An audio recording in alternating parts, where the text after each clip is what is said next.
Alright. Welcome back to another Sane African TV production. We are here with my brother, the good brother. You want to introduce yourself for the camera, please? What's up, everybody? My name's SAVALAS. Most people just call me Dub, Brother Will.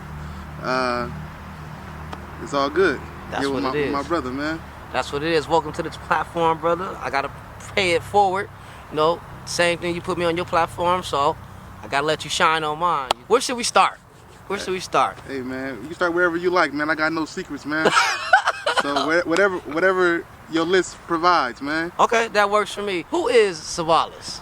I'm just a ghetto boy from Oakland, man. Mm-hmm. At the root, I mean, that's what it is. I'm the youngest of a lot of kids. I got a lot of siblings. My dad was an OG. I was raised by my dad. My mom died when I was young, when I was like 4 years old. So, you know, unlike a lot of African American males in our community, I was fortunate enough to actually be raised by my father.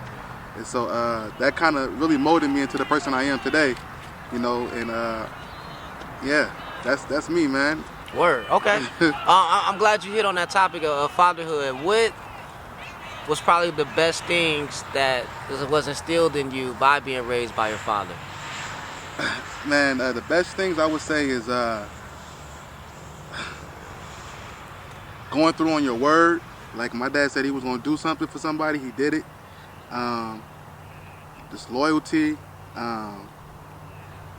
and just being there, like just the presence in itself. You know, my dad wasn't able to go outside and play kickball with me and all this because he was older.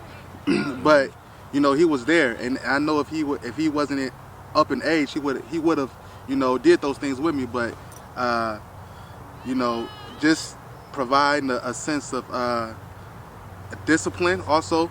You know, I didn't get many whoopings growing up, but that was because I think I was a good child. But you know, I didn't want to test my dad. That's all that was at the end of the day. You know what I mean? Like, this is a grown man. You know what I'm saying? Right. And even as a teenager, you know, you have your moments where you think you want to buck up to your parent, but you know, a good run beat a bad stand. You know what I'm saying? Okay, so, break that down for me, sir. So that just means don't do it. You don't want that conflict right there. You know what I mean? Because you know, it's better to turn away from the situation or not put action to what you're thinking you're gonna do, and just take that lesson. I ain't gonna say that loss. Take that lesson. You know what I mean? And live to fight another day. Not physically fight, but you know, to fight a life. Speaking of fatherhood right now, who's that you got with you? This is my daughter, my oldest daughter. Man, she the reason I got her with me is because if I leave the house and she not with me, man, she's gonna holler, boy, because she love her daddy, man. That's right. That's right. I brought her with me, man, and I love her. You know, of course, I love my children, but that's a part of going back to my dad. Like, I'm the only child from my mother and my father, so I have half siblings, but we don't call each other that. But we always were connected, no matter what. So like, my dad made sure that I knew all my mom's children. He made sure I knew all his children. You know what I mean? And so I'm strongly connected to both my my siblings on my mom's side and the siblings on my dad's side. And so just that love right there, you know what I mean? That's like the most important thing he taught me, actually, was to stay connected. You know, and so I feel like, you know, my daughter, she's a daddy's girl. She love her dad, man, and I love her as well. You hit something major about not testing your father or just not wanting to bucket him.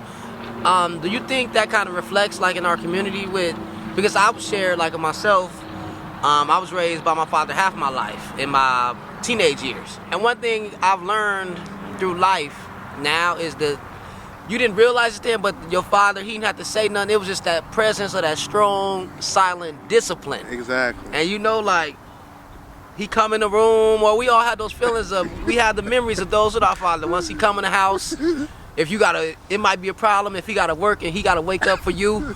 And I think though, we laugh at him now, but it was just that presence kept us in check. What they say, call it girl dad.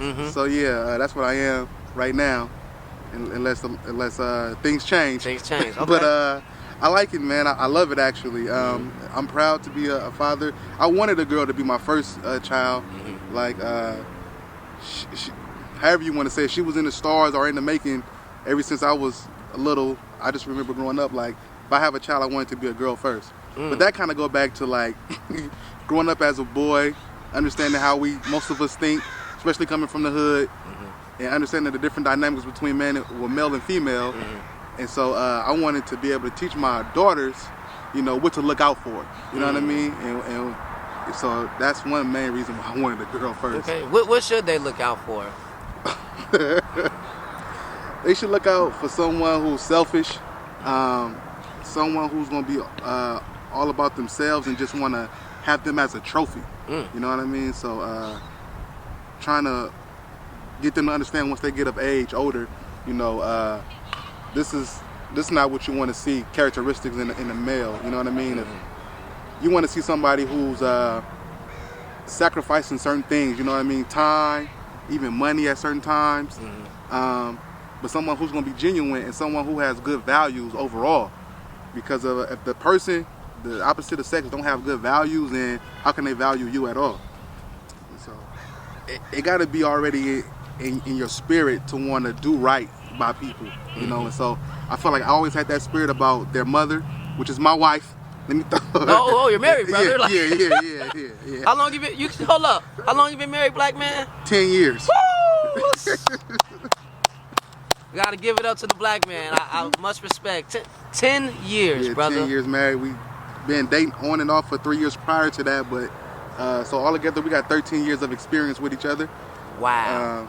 Yeah, man. And I want to say, man, when I seen that, I seen the post, I couldn't do nothing but smile. I was just like, wow. And I had to think, and I was like, it really has been 10 years. And even on camera, I want to tip my hat to you, brother. Thanks, man. Because you setting a perfect example as a black man. And I think that it's very important, especially to see brothers out here these days and with their wife, holding it down with their wife, with their family, with their kids, and just being, you know, vital to the title. Man.